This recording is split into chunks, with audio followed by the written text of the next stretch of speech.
Okay,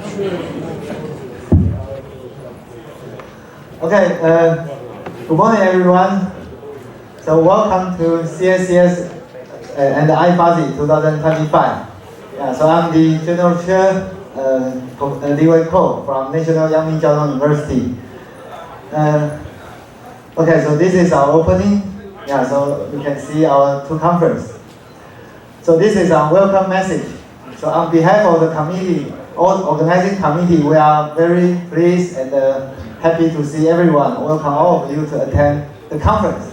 So actually, this year, you can see we have 4 events, 4 conferences: CSCS, iFuzzy, and模糊系统研讨会, and the control department, the annual report.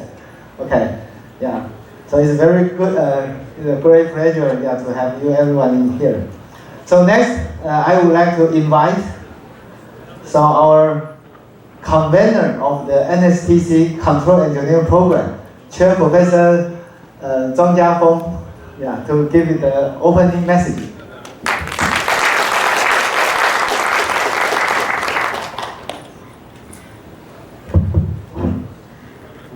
Distinguished guests, ladies and gentlemen, good morning. Good morning.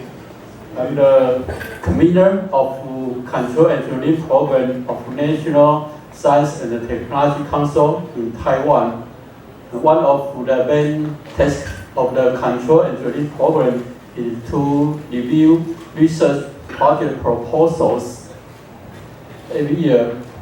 And the Control Engineering Program receives more than 300 research project proposals every year. And most of them are from members of CSCS and the TFSA. Therefore, the Control Engineering Program has a close relationship with CSCS and the TFSA. After the completion of the projects, the program organized a workshop on project achievements presentations. This workshop is held in joint with CSCS or sometimes with iFuzzy every year. And I would like to express my sincere gratitude to Professor Xinhong Li. Xinhong Li, are you here? Yeah. And also Professor Li Wei-Ko. Thank you them for organizing this workshop this year. Finally, I would like to wish everyone a fruitful and memorable experience at this workshop and the conference. Thank you.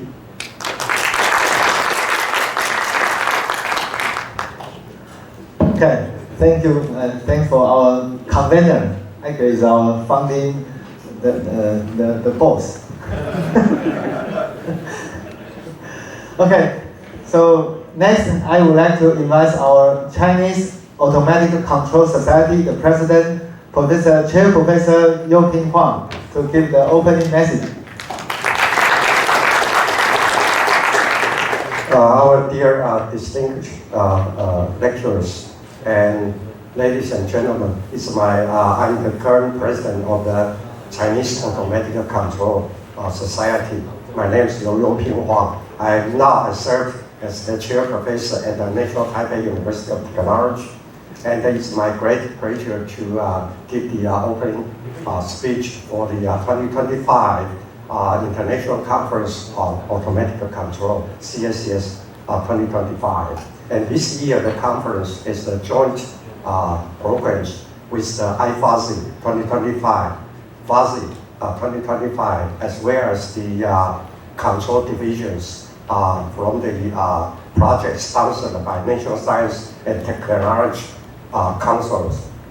And so I would like to take this opportunity to express our society gratitude to the general chairs, the department chair of the Electrical and Control Department at the National Yangming Jiaotong University for their Professor Chu Hong Li, as well as the general chairs of Professor Li Wei Guo. Without their efforts, it's not possible to have 4 programs held simultaneously at this campus.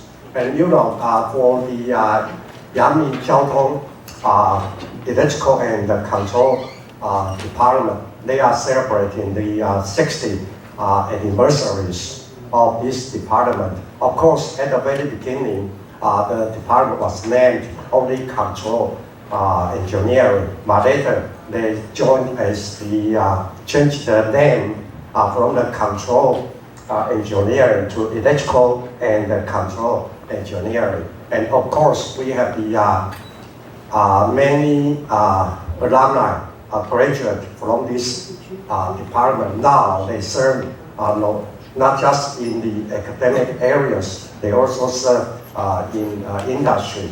And we have many foreign authors and other speakers came to Yangmi Jiaotong campus the first time. So despite attending the joint programs, I hope you can spend your time in visiting some industrial park, especially many high-tech companies in the Hsinchu industrial park. Okay, so I hope everyone can join the program as well, and then I wish we can have a very great and successful conference for the next 3 days. But the last moment, I would like to use your hand to say thank you to the great organizing committee for this conference. So let's give them a big applause to appreciate their efforts. And I think we are careful and joyful moment at attending this conference. Thank you so much.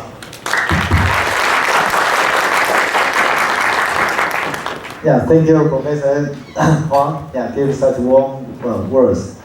Okay, next I would like to invite Taiwan Fuzzy Systems Association, the President, Professor Zhang Zhenjia, to give the opening message. President of the CACS, Professor Huang, keynote speak, and ladies and gentlemen, good morning. On behalf of Taiwan Fuzzy Systems Association, I would like to express my appreciation to National Yangmi Jiaotong University, Professor Hong Li, and Professor Yifang Zhong, and Professor Li Weike, and the IFAD 2025 committee for organizing IFAD 2025. And I also thank the keynote speaker for their presentation about advance your research work, and welcome everyone to join IFAD 2025 and the CS 2025.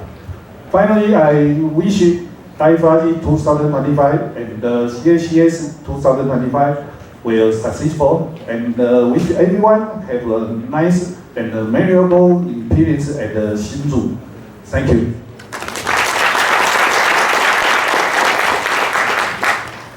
Thank you, Professor Zhuang.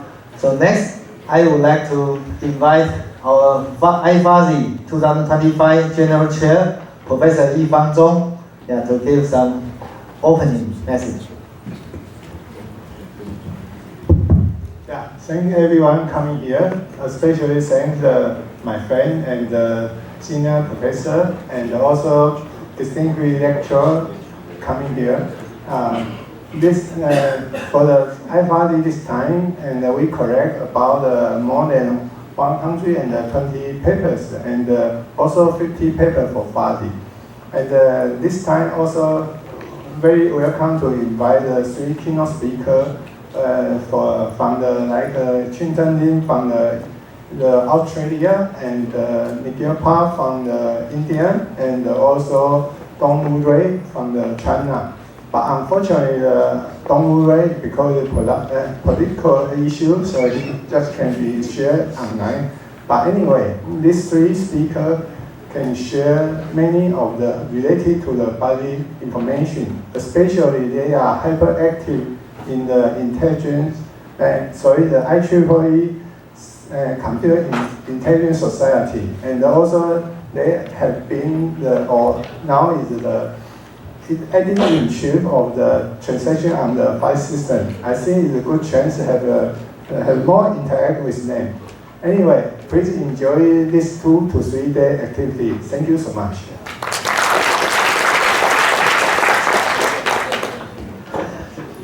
Okay, thank you, Professor Zhuang.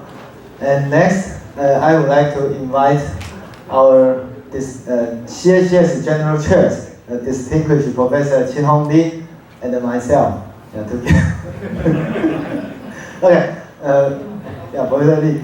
Okay, Professor Lee is the General Chair. He's very kind, so he asked me to say something. So here I give you the statistics that, so this year CSCS, we received 188 and paper submission, and then we got 178 papers. All the authors from more than 10 countries to attend this event. So this is a great opportunity. So we invite 4 distinguished and very famous professors. They are from robotic field. So and then following our first keynote speech. Okay, so I would like to say thank you for these distinguished professors to give us to participate in our conference and give the great talk in this conference. And further, I want to mention, as President Huang mentioned, that so actually our department this year is for celebrating 60 years. So CSCS and iFuzzy, this event is our last celebration event for the 16 years. So we prepare a gift. You can see this is the polo t-shirt. Actually, this is the sign. It means a robotic arm 6 and a 0 for the conference. Okay, so this is, we prepare the precious gift for everyone. In advance, I do hope everyone can enjoy the conference. And the most important thing, after the conference, in this evening, in the welcome reception, we prepare the buffet, all you can eat, in Flores restaurant in this evening. So welcome, remember, welcome everyone to participate in the welcome reception in this evening. We reserve more than 200 seats and waiting for your join. Thank you so much, and I wish you have a very great experience in the conference. Thank you.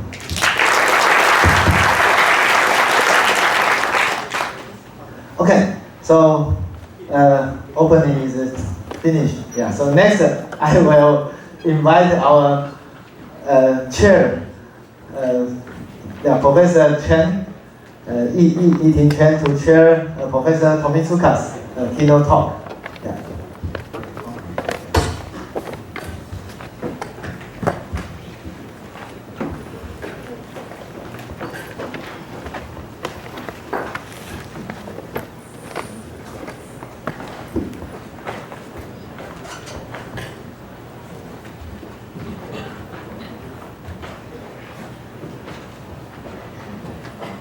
Okay, good morning everybody. My name is Yi-Ting Chen. I'm from the Department of Computer Science, and really have this honor, invited by Professor Ko and Professor Lee, to have this opportunity to chair this section.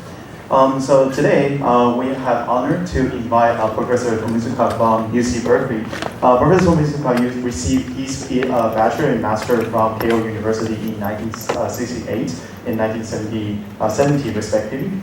He received his PhD from MIT in 1974, after which he joined mechanical engineering department at UC Berkeley.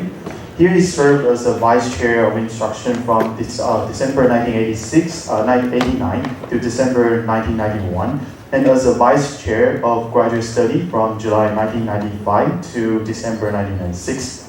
He's currently the associate dean of academic affairs for College of Engineering at UC Berkeley.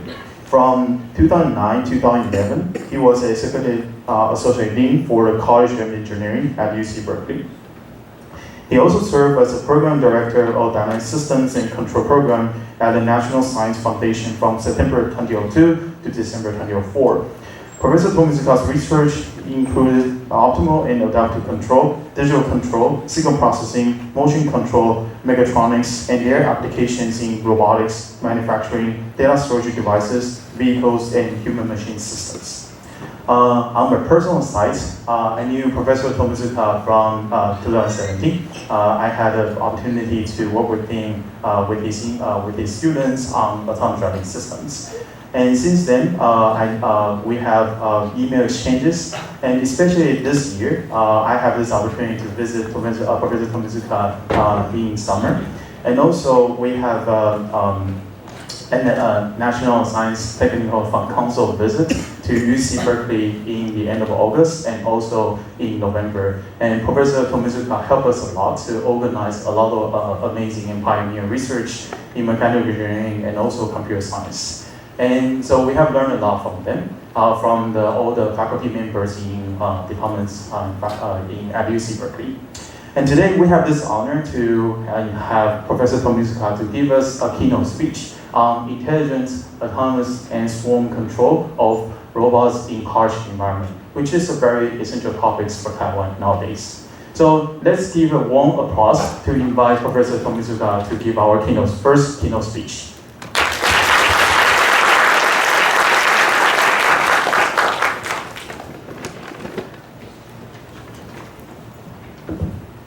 Okay, good morning. How are you? So I'll be today talking about intelligent, autonomous, and swarm control of robots in harsh environment. It's not exactly my research activities, but I think it's a very interesting research going on at an organization called FREI, Fukushima Institute for Research, Education, and Innovation. And they approached me some years ago, to 2023, to serve as PI of FREI. And I said, no, I cannot do that because I'm still a full-time professor at UC Berkeley. So I think I ended up making some consulting agreement. So I said, okay, I spend this much time with you, but I'm remote. So I thought remote involvement, but it's a very interesting topic.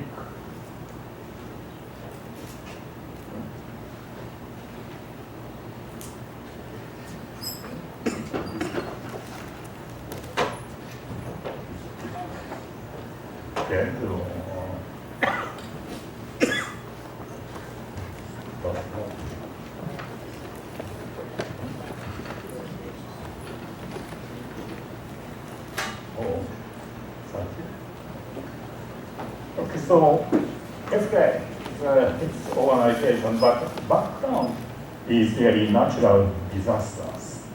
And natural disaster, you know that Japan is a country of natural disasters. And from time to time, quite often actually we have earthquake and typhoon, all kinds of problems comes. So we have to deal with that kind of problem. And interestingly, situation is very similar in Taiwan. So I thought that this story may be very relevant to Taiwan. So that's why I picked up this topic for my talk.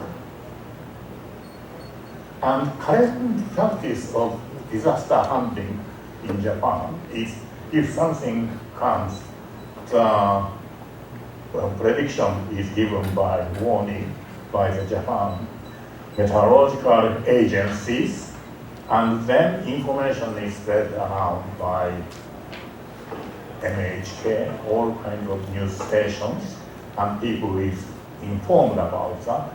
And when it comes, actual operation is handling this response, is done by Fire and Disaster Management Agency, Police Agency, and Self-Defense Force.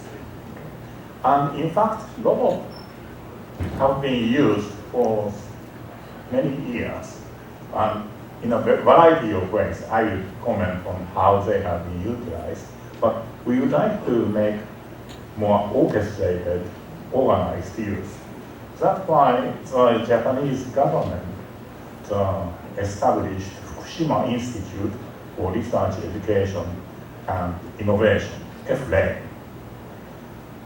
And it's a corporation actually established in 2023, and I'm a consultant, but I'm also in charge of one research unit, which is in the title, because intelligent, autonomous, swarm control of robots for the disaster handling.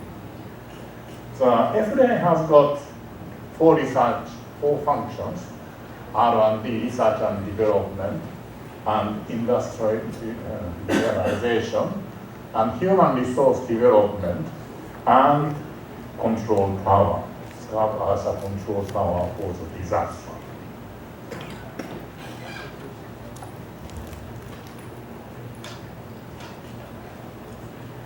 And 5 research areas belonging to this FREI is one is of course robotics, but not only robotics, they would like to do something relevant to the Fukushima area or broader Japan, that do agriculture things, and energy things, and aviation science, and the collection and dissemination of data and knowledge on nuclear disasters.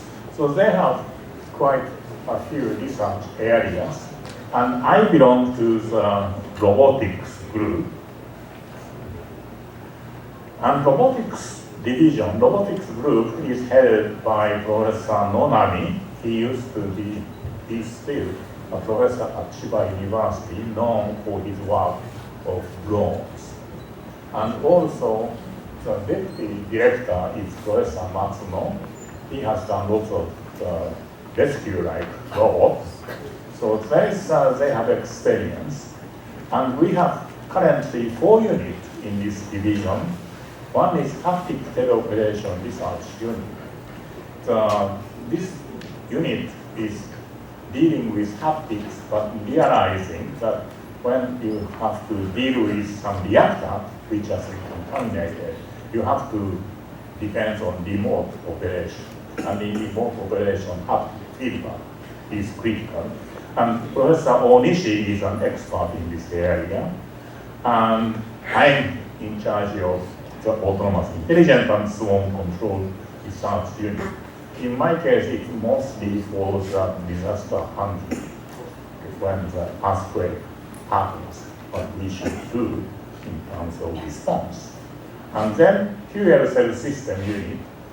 Actually, drone is a very important part, but drone flying using battery, how long it can fly, it depends on really battery life. So one unit is specializing, developing some good power source for this drone. And our soft robotics unit is done by Professor Suzumori, so it's 4 units. And deal with harsh environment, we are really defining the harsh environment robotics. And we are trying to promote this idea at many places. Of course, we are not the first. There have been many previous work, which I will quickly introduce. And we look from the mechatronics point of view, how we may integrate first some various technologies. Some are existing, some have to be developed, sensor technology, control technology, robot technology, how we can synthesize to deal with the disaster response. That's sort of the approach that we are taking. And finally, we would like to use that technology for kind of standardization in this area. It's not well standardized yet.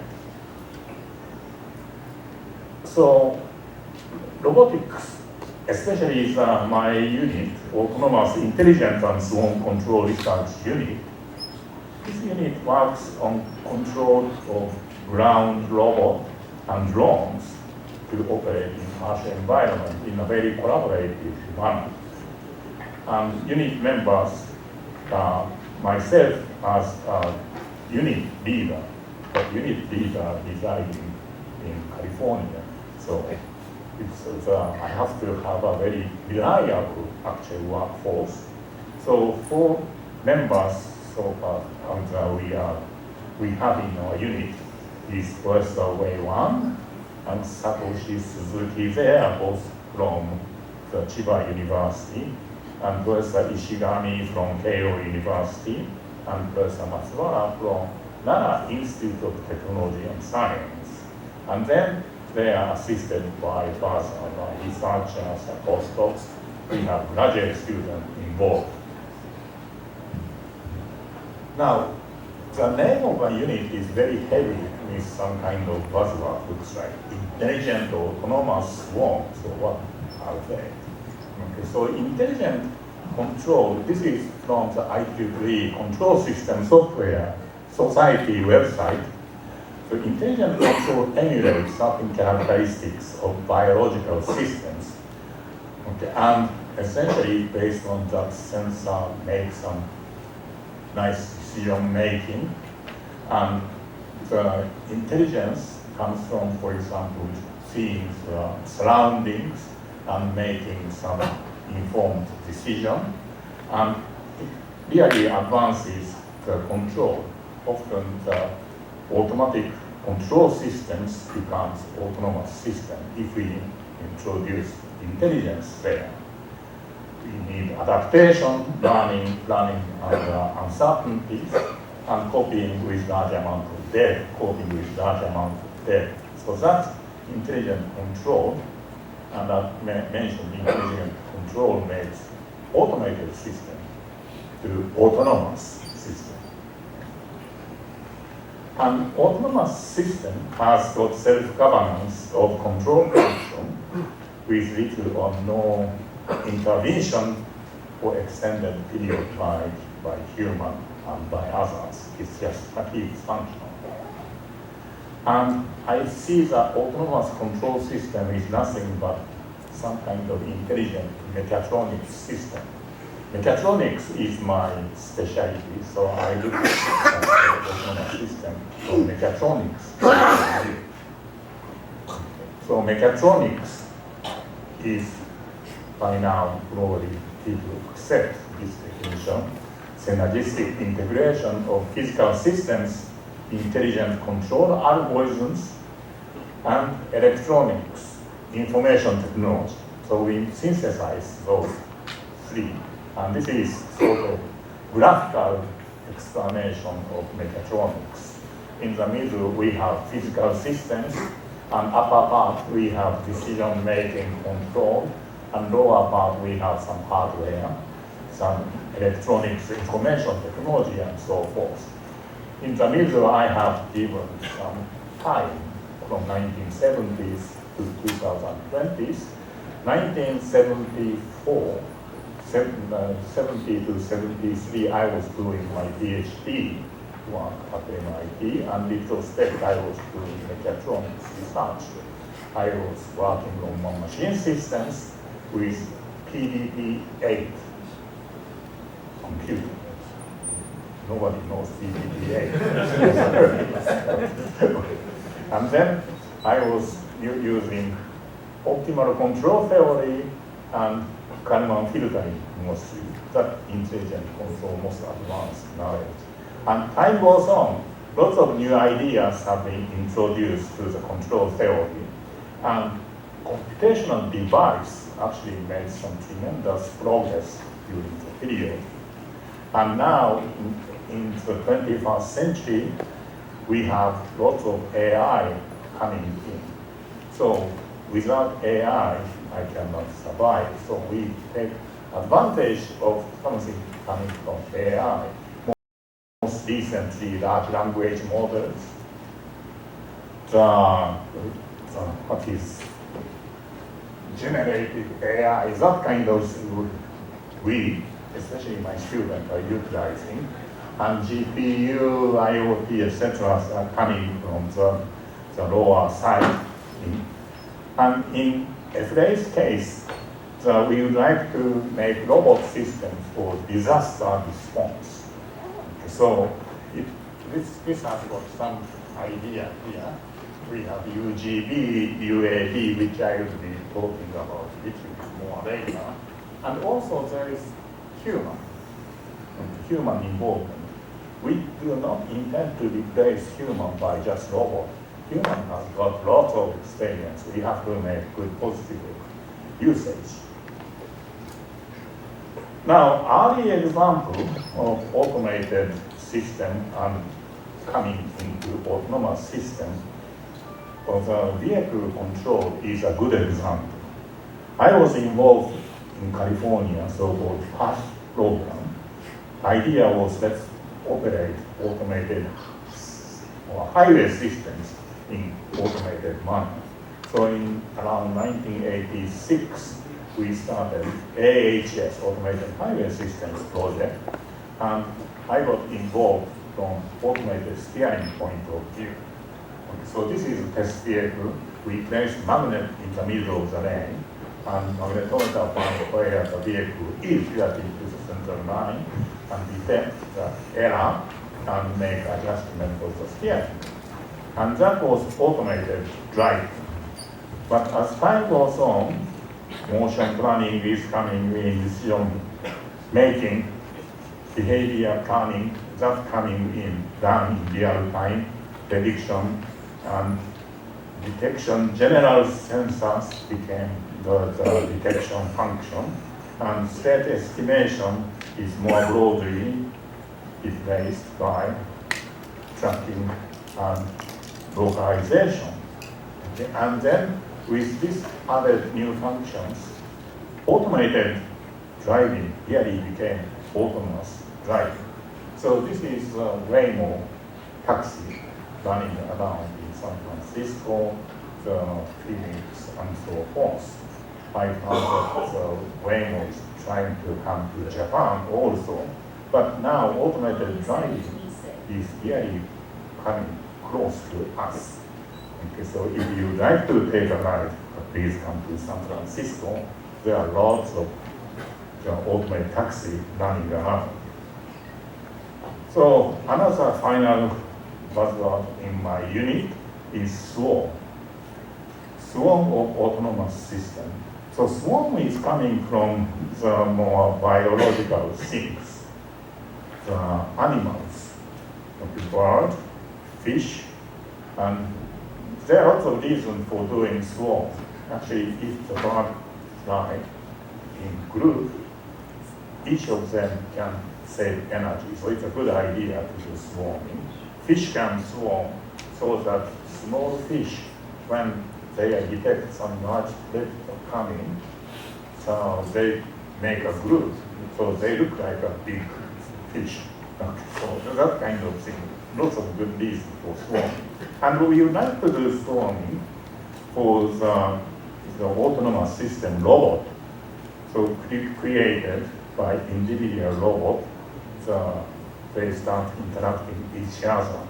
And there are lots of reasons for that we would like to let robots do swarm. At the very beginning, before these autonomous things start coming in, even drone was controlled by pilot.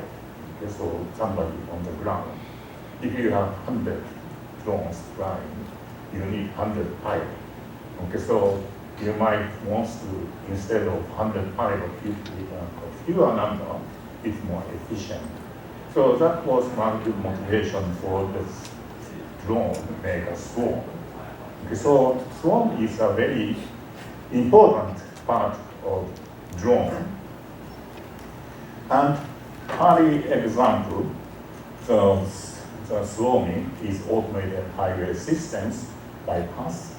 We have the group of vehicles make a kind of group, the one unit with very small spacing. So let them drive on the freeway. And this was an interesting idea of sort of swarming. And California Path designed a kind of architecture for the automated highway systems. It's a hierarchical systems.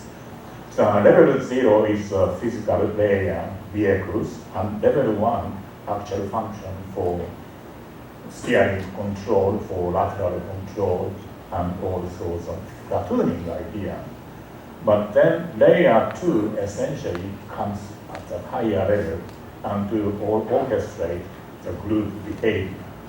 And that essentially we can call that was a swarm layer. And idea of the small layer was very simple, essentially very simple version of the swarm. It has only 3 commands, 3 functions. One function called merge. If you would like to form platoon, we have to let 2 vehicles merge each other. Or once already we have 2 platoons, they can merge together to make even bigger platoon.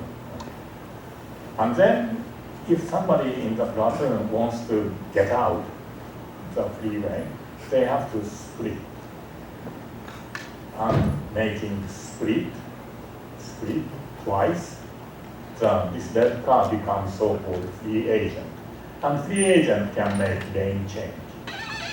So that's kind of very basic operation for swarming on the automated highway systems. So this is a 1996 movie. The PAS participated in the National Automated Highway Systems Consortium. So 2 lanes are in San Diego. The magnet were placed, and the vehicle made platooning, and then even they made some lane change operation according to the rules that I explained. So that was early example of platooning, of the swarm. And after that, there are lots of technological development about swarm and resilient swarm. Okay, so make a self-healing network through decentralized autonomous control algorithms to overcome communication problem. When the communication is lost, group will be in trouble.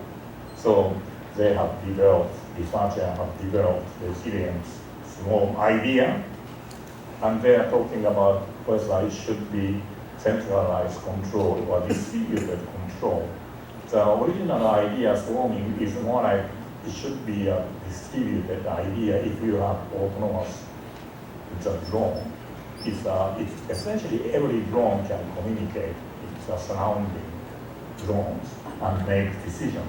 So in that sense, it's a distributed, but centralized control makes problem a bit easier. So some people might still do centralized control. And collision avoidance communication, hardware, Zigbee wireless network, lots of development. And military UAV swarm control is a very topic. In this area, people so-called dual usage, the civilian usage for the peaceful, but also at the same time, the drone of AUVs becomes a really very effective weapon. We have seen that kind of thing in the recent conflict between 2 countries. So it's military areas, there are strong development. Now, about natural disasters, we looked at robot. Okay, so it has been utilized for many years. And for example, exploration and searching in space too narrow for the human to enter.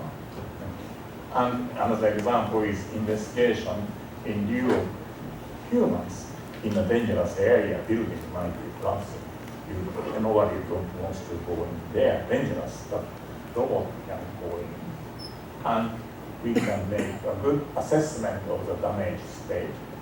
And the very typical usage which we have seen in news is some good and medicine delivery by drone. So that kind of thing. And it has been utilized quite a bit. Now, if I look back, what has been done in past, probably one early pioneer I can notice is Professor Robin Murphy. And when I was an NSF program officer around 2000, the beginning of 2000, around that time, she came to NSF and talked about her experience of going to the site of the 9/11. Probably everybody remembers some 9/11, some World Tower, the Trade Tower was hit by the very terrible accident, but she went with her robot to do some searching rescue operation, and she said she was motivated to move into that area when she saw another incident some years ago.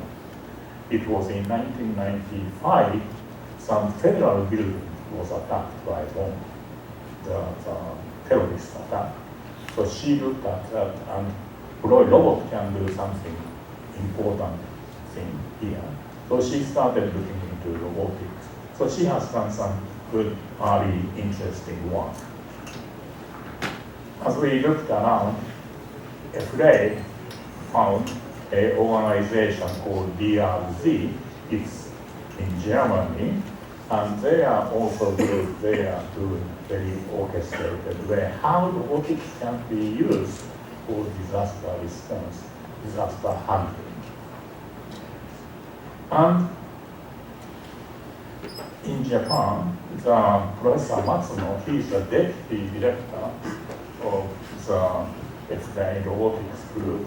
He has been working on rescue handling robot for many years globally.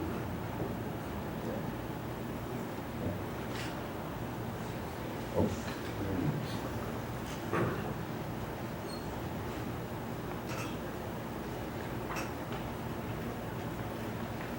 Let us introduce the disaster response group.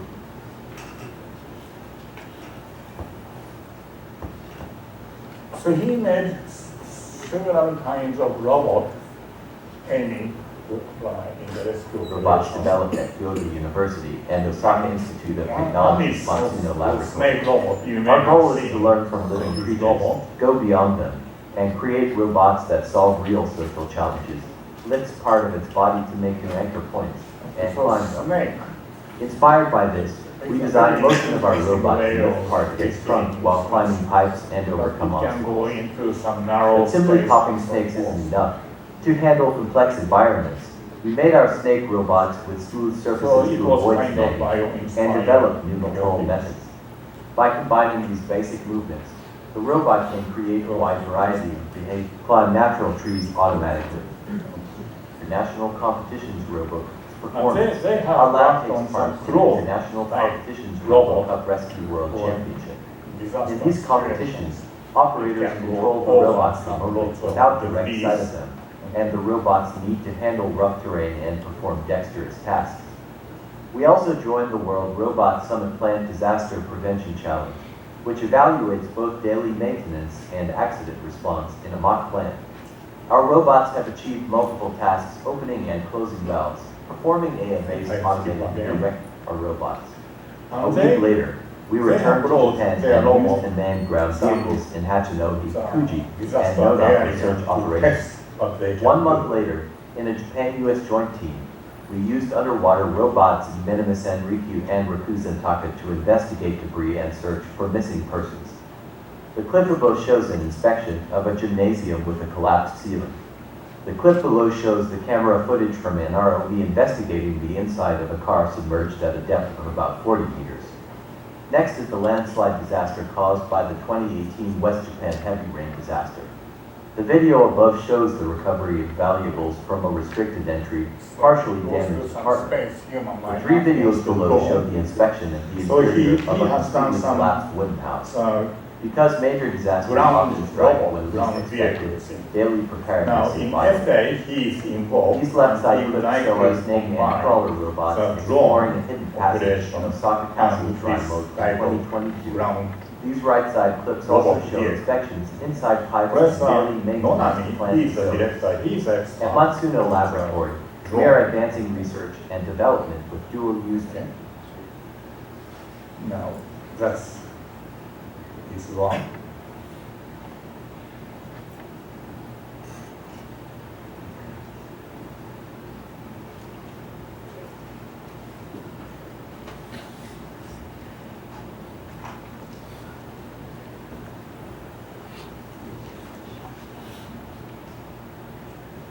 Okay, now go back to our point. So autonomous intelligent and storm control unit of FRA mission is really make use of UGV and UAV and do disaster response.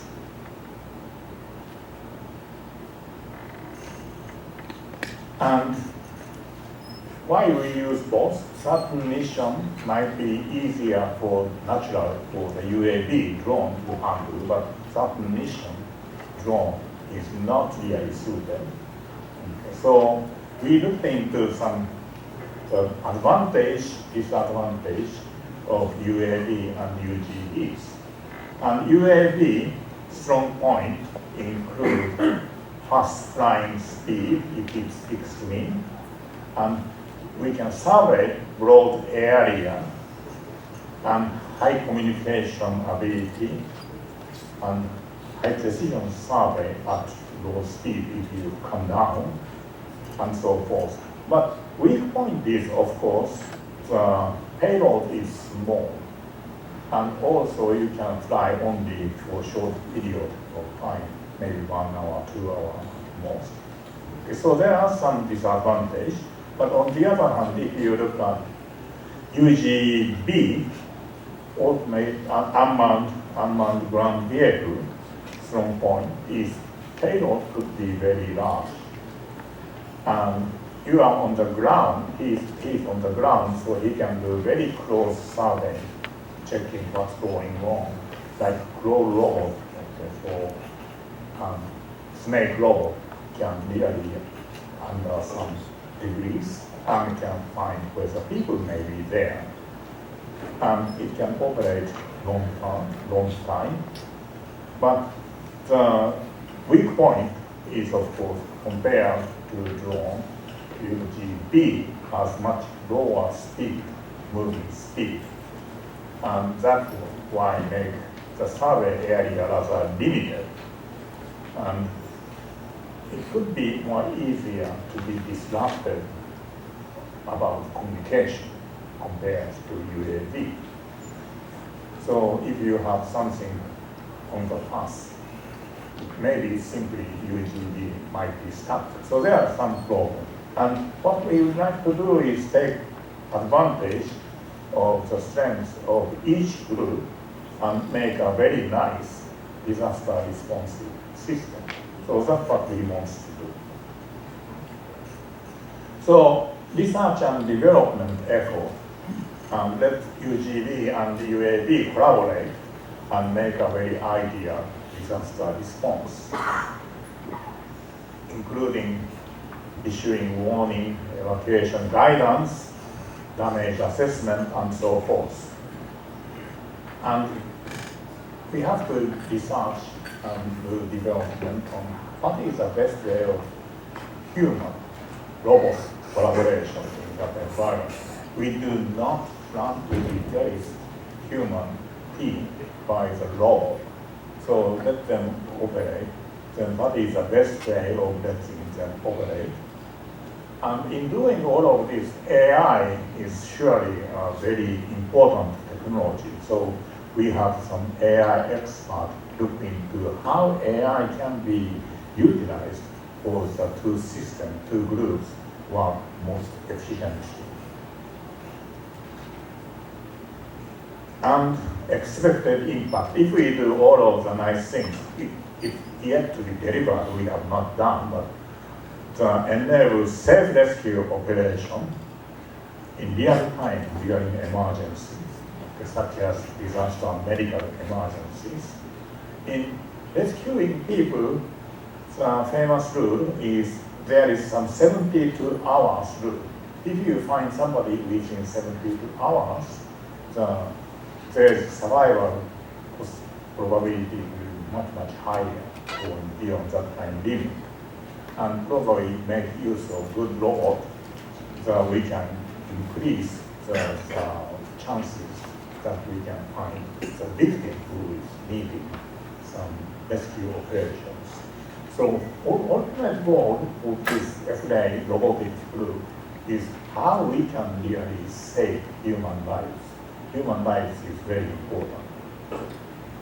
And by collaborating robots with human, one advantage, of course, we can make a positive use of what human has gained from the past experience. And in fact, we are doing lots of interviews with the fire department, self-defense force, police department.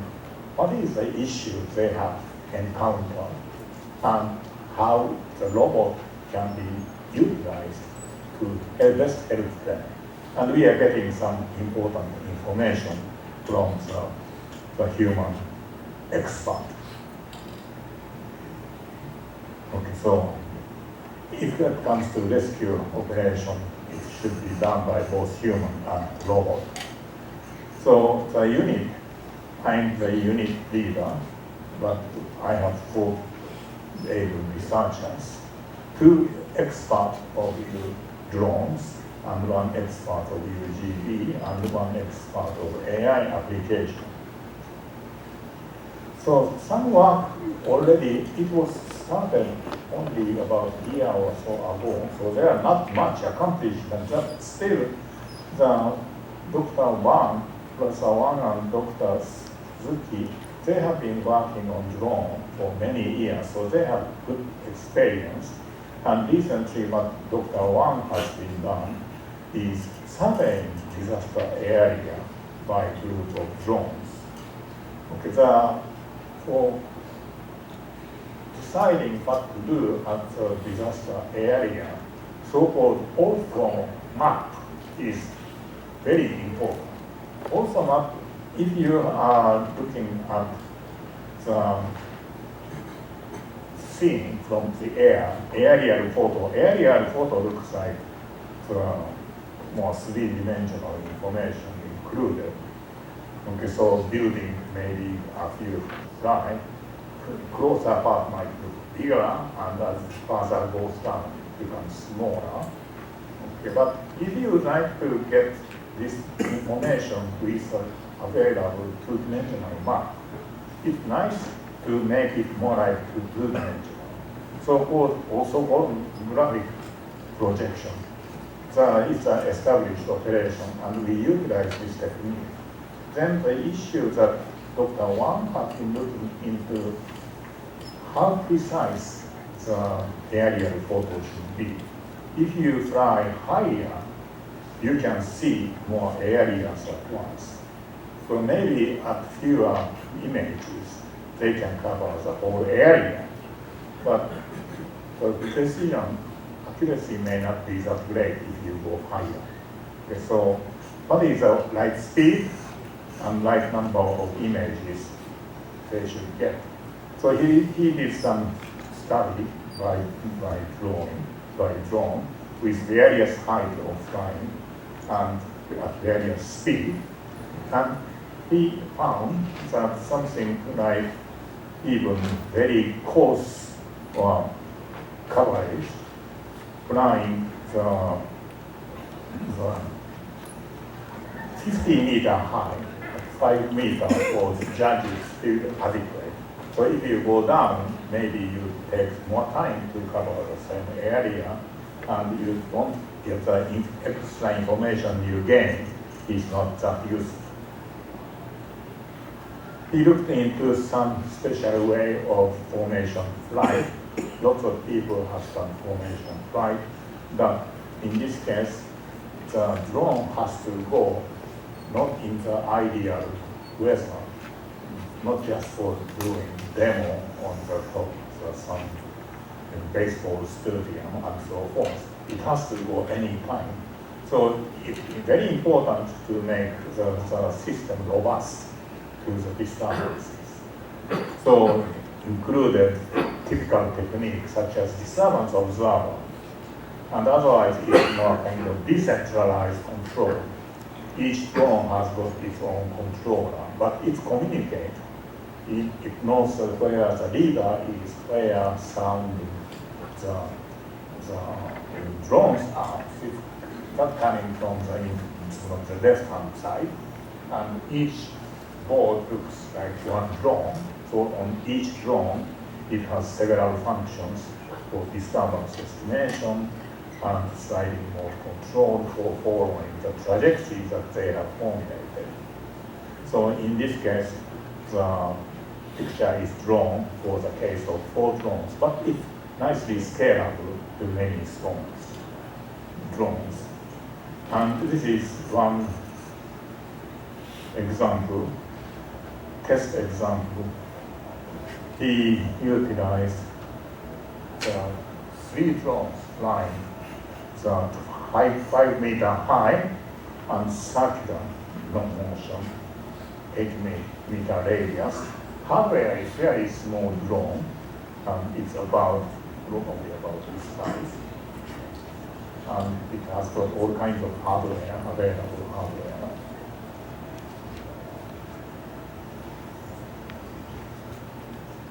And this is some experimental result.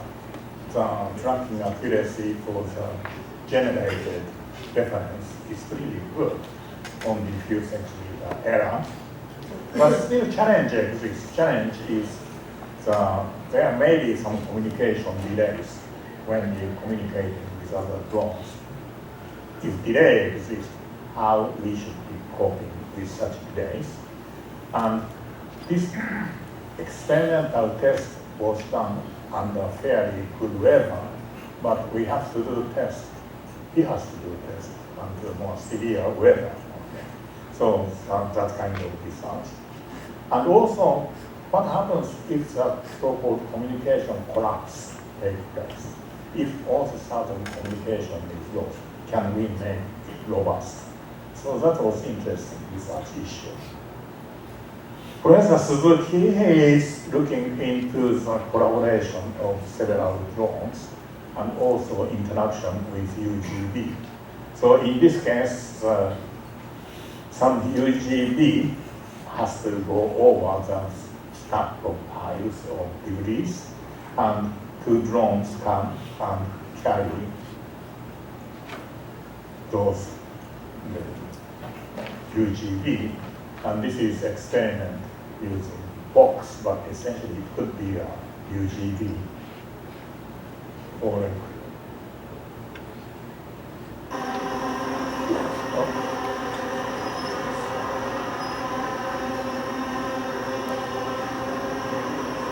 so this is a laboratory experiment. They have now centralized control, easier approach. So working on how to use decentralized control. Decentralized control, some information has to be exchanged between 2 drones. Some work is beginning for UGV, but he has not really much done so far. And AI, the common issue in the usage of AI is often called sim-to-real gap. How we can do this sim-to-real gap? The AI system is data hungry, you have to teach a lot.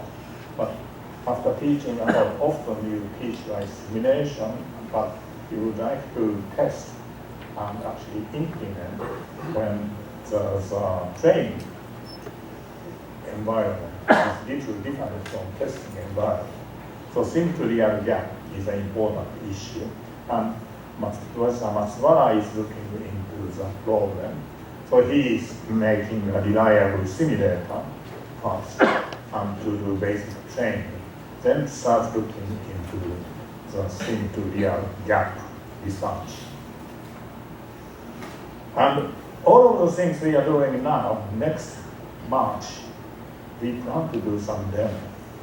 Maybe we may not have a lot of things to show, but actually drone is something good PIs have been doing for many years. So we will be making drone as a sort of central piece for the next March, and we do demo. Okay, so if you come to Japan, you can see what's going on. And that's demo spring 2026. We plan to start with 5 drones, and eventually we will be testing 20 drones and several ground vehicle UGVs. And spring 2029, it's a full-scale demo with some human rescuers. And one more thing I'd like to add is in October, this FDA hosted something called the harsh environment at FDA challenges. So they defined some challenging problem, and they invited participation of many teams, both domestic and international. And actually in this competition, there are at least 3 operations. One is searching for route for emergency vehicle by UAV, mission 1. Mission 2 is find victims needing help and deliver food and good to them. And final search mission, the third mission is searching for survivors in remote collapse buildings. Actually, 8 teams participated in this competition, 3 from Japan, and it was supplying 2 teams from Taiwan, and Singapore, and Guadeloupe, and India, 8 teams. One Japanese team became the winner, but from Taiwan, Italy team became number 2. So there must be a very good technology already at Italy. Actually, nobody completely finished all the 3 missions. It was not perfect, but to some degree, the winning team did the most, and Italy team did quite good also. Okay, so it's an interesting thing. Okay, so I will stop here. Thank you very much. And by the way, FDA is looking for researchers still. And if anybody is interested in working in Japan, it is a good opportunity. And I made some 20 or so copies of this brochure. FDA is looking for you. But if you are interested in, I will leave this from somewhere in the registration area, so pick it up and join activities in Fukushima. Thank you very much.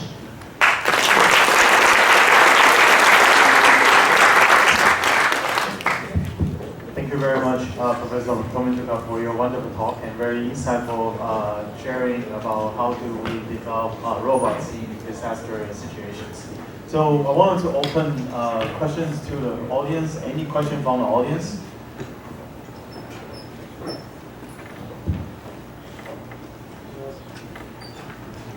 Yeah, it is very interesting to see how these robots can work in this disastrous area. And it's also very from us to see there is this one particular institute that focuses on disasters rescued by robots. And I was just wondering, in your last presentation, your slides, you talked about your future planning of demonstration, and there will be like 20 drones plus some ground vehicles. What kind of ground vehicles are they, and what kind of tasks are you thinking about achieving? For a typical scenario, we have to create the robot group does not know what we have created, but there are some collapsed buildings, and underneath there may be some damage. Looks like instead of really dump. So operation try to find the victim as soon as possible, and then decide what they want to do, maybe in collaboration with human workers to help those people. So that's probably will be what kind of IC makes and so that's what yet to be decided. But I think the FA people is quite experienced because they hosted this competition and been doing this. They have really designed some tests. So things. So Sorry. You showed various type of ground vehicles for this disastrous area normally. Do you have some special particular type in mind that will be included in the demonstration? I think there's definitely some quad leg robot, okay, like The leg type. leg type, yeah. So that's, I think, some Japanese group is prototyping. And you know, many US researchers use the foreign robot from Boston Dynamics. It's kind of expensive if we cannot afford Boston Dynamics robot, we go to Unity. So it's a very nice robot. And maybe it's a humanoid, but I'm not exactly sure. Instead of humanoid, global-type robot will be much more practical. So those are the kind of ground robot. Yeah. Yeah, thank you so much for sharing the nice keynote speech after the opening ceremony. Okay, just one question. You mentioned about the under the harsh environment, we may have the UAV, UGV, etc. But how about like Japan? We have the tsunami. So how about the underwater rescue devices or any machine that can help under such a disaster environment? By the way, I just have one simple one. There's a typo over there. It's not now looking. It's not looking. Now NOW, right? It's now looking. It's one.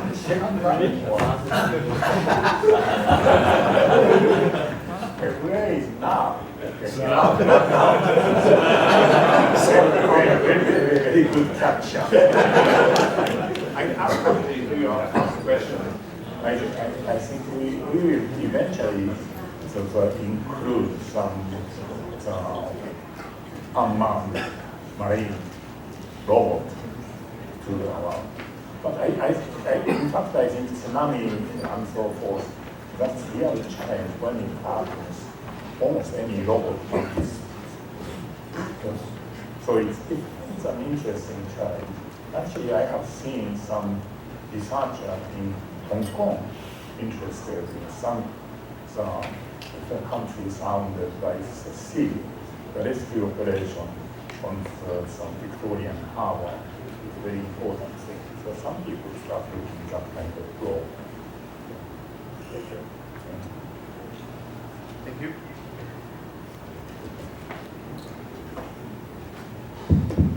Okay, any questions from floors?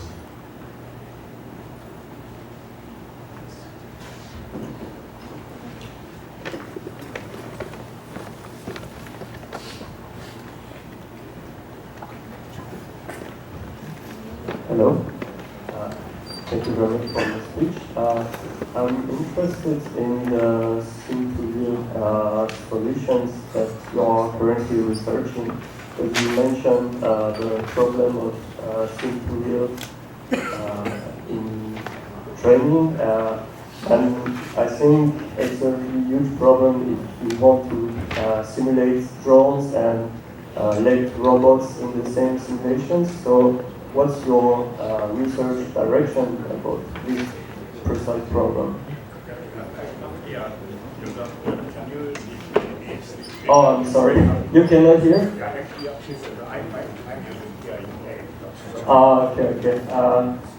I'm curious what's the current research direction about the sim to real gap problem in your research and rescue problem, because you have drones and leg robots that have different domain randomization, like wind for the drones and like friction problems for the leg robot.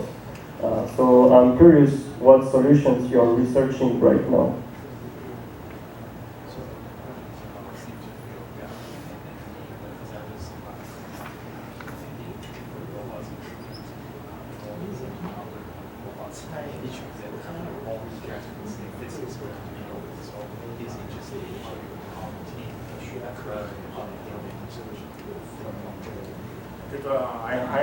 I have to let two groups here in fact, but I think that we have to some sort of simulation.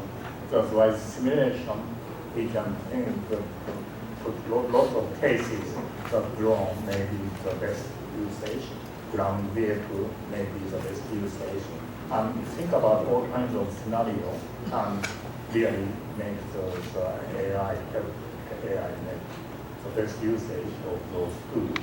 And always something which we may not have tested. That seems to be a gap. So how we can make it more adaptive? Well, maybe physical AI, because that's the kind of approach we eventually follow. But we have to pass step by step. Thank you very much. Okay, any questions from the floor? I have one question. So you mentioned there are 8 different teams participating in these competitions. And mentioned that there are 2 teams, the team from Japan and 1 team from Italy. They kind of able to achieve certain extents. What's the major challenges they faced? They couldn't able to finish the whole competitions. I think that there is some detailed report available. Okay, so you can go to the FA has got some competition site. And what I understand is that some mission was very difficult because it has to go to very remote location. And they not in really completed the submission. So 2 different degrees. I think Italy team and the team on the competition, they at least try into the building, collapse building, and identify something. So, first mission, second mission, maybe still that is easier, but I don't think that even the first 2 teams completely made a really perfect mission.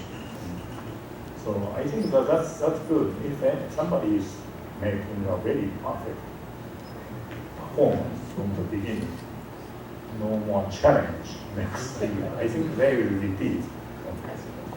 I think that's a very good opportunity for teams in Taiwan or different institutions in Taiwan participate in this challenge, and then let's break through our robotics technologies. Yeah, I didn't go to that competition myself, so this is all I have from the Italy or the FA people, and they have some nice website. So if you are interested, you can go to that. Okay, thank you so much for sharing. Okay. Any last call? Any questions? Okay, with that, let's give a big applause to Professor Tomizuka. Thank you so much.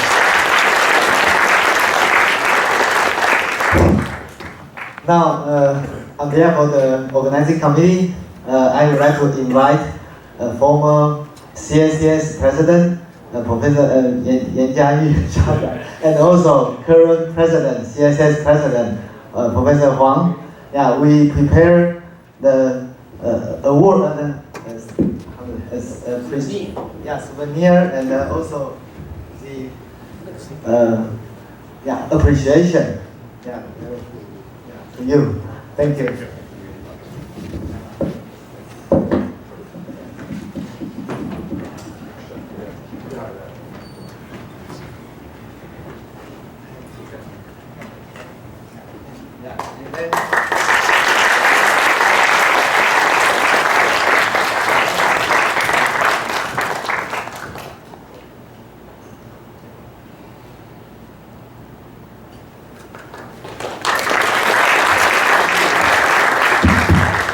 this is NYCUT, Taiwan ST. This is our university logo, and the oolong tea and the beauty tea，